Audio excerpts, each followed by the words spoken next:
You don't have to be a genius to predict that Manchester City are going to win the league. I think Manchester City will win the league. I mean, at this stage of the season, as we record this, they've got 41 points from 16 games. That's more than Arsenal's Invincibles had at this point. That's more than Mourinho's first season in charge of Chelsea when Chelsea ended up with 95 points. So they're in a tremendously strong position. They are going to win the league at some point in the next couple of years because of all the money they spent. That's without doubt. So I don't see why they shouldn't start their dynasty by winning this year. I think you have to ask what's going to derail them. They have such a in-depth strength in their squad that even if they were to lose a couple of players, Yaya Toure or Silva from injury, they would have players that could come in and reasonably fill those gaps. If you were trying to find a kind of wild card, a dark horse, then actually Spurs don't look a bad shout because they're their level with Chelsea, or they were back when we were recording this, with a game in hand and playing some rather lovely football. But it's got to be Man City, hasn't it? It's so difficult because football lures you into making predictions. It shows you glimpses of patterns developing. And you think, oh, good, this is the narrative. But then within a week, it's completely torn that up and flipped it around again and is laughing in your face. So unless a stray firework from Mario Balotelli takes out half the first-team squad, I think they are, rightfully favourites for this year's title. At the start of the year, you find a lot of people saying, I think the three teams that came up are going to go back down. But in actual fact, over the last 3 seasons in the Premier League, only one of the promoted sides has returned to the Championship.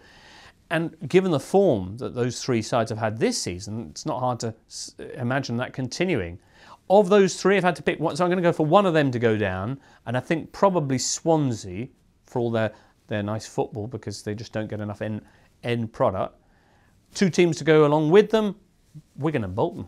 It's very hard to see Bolton avoiding relegation. They're an absolute shambles at the moment.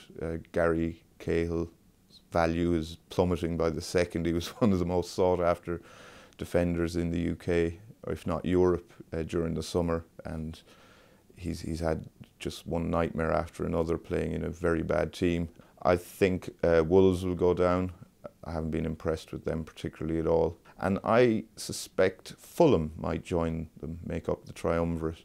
They don't score goals, they're not getting particularly good results, and there's talk, unsubstantiated reports of mutiny among the troops. Apparently they don't like Martin Jol, and he's not particularly keen on them either. And I guess Aston Villa, another one that you look at and think, maybe the mood isn't quite right there. They haven't really got the best out of Ndogbia. Darren Bent's not scoring. They should be too good to go down, but we've heard that phrase before. Very interesting last 16 for the Champions League. Very hard to pick a winner. How far will Napoli go? How far will Apple Nicosia make it? I bet money on Bayern Munich to win it on the strength of how I saw them play for about 20 minutes against Manchester City. I thought they looked absolutely invincible, just big, strong, fast, quick. Just everything you'd associate with a very, very good German side. No club has won the Champions League twice in a row, but I think if anyone's going to do it, it's Barcelona. If Barcelona don't win it, you can't really look much beyond Real Madrid or Bayern Munich. I think those 3 sides are much stronger than everyone else. But if the big question about the Champions League this year is who can stop Barcelona, then that makes you think, could it be Arsenal? Because they are the only team I've seen of late who really know how to deal with Barcelona. They beat them in one of the legs last year and were very unlucky to lose to them then in the new camp. Just maybe Arsenal. I don't think a team from England will win. I just don't think Chelsea or Arsenal are good enough to win the Champions League this season. I think England are going to win Euro 2012, and here, actually, of course, I don't. I would love to say that the Republic of Ireland will win, but it seems quite unlikely at the moment. The bookies have Spain the favourites, with Germany second. I'd flip that. I think Germany are playing better football and stronger football at the moment.